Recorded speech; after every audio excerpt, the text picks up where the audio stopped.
An ongoing pay inequality case against one of the nation's largest jewelry chains reveals a disturbing new set of alleged problems. Newly released statements from hundreds of employees at Signet Jewelers accuse the company of sexual harassment. Signet operates about 3,600 stores, including chains like Kay, Zales, and Jared. The company says the, quote, distorted and inaccurate picture presented in the allegations does not represent who they are. Manuel Bojorquez is outside a Jared store in Kissimmee, Florida. Manuel, good morning. Good morning. That 2008 arbitration case focused on complaints by female employees against Sterling Jewelers, a subsidiary of Signet. They said they were paid less than men and passed up for promotions. But documents which recently came to light also show that hundreds of male and female employees also alleged sexual misconduct at work and company events. With this ring, you brighten my world. Hundreds of Signet Jewelers employees are painting a less romantic picture of the jewelry giant. In newly released documents, nearly 250 company employees allege sexual misconduct in statements made as part of a larger 2008 discrimination and pay inequality case.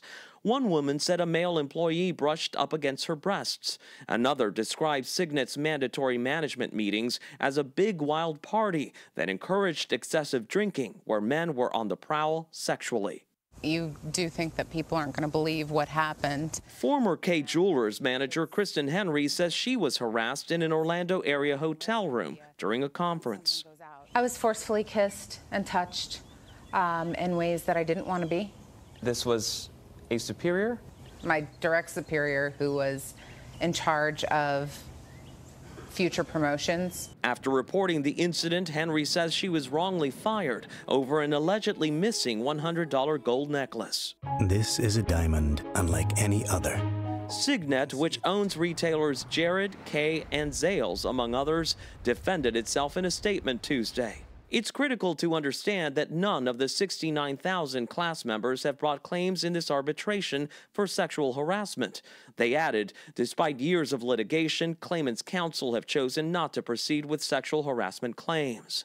The company also said they thoroughly investigated the allegations of pay and promotion discrimination and concluded they're not substantiated by the facts. We know who was paid what.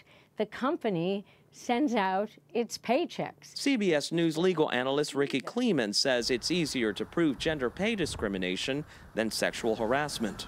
When it comes to sexual harassment or a hostile work environment, those are often harder to prove because there may not be witnesses. Don Pseudo-Coons, who's named as a claimant in the arbitration case, worked for Signet for 14 years. We can finally talk about it because for 12 years, we've had to keep this a secret.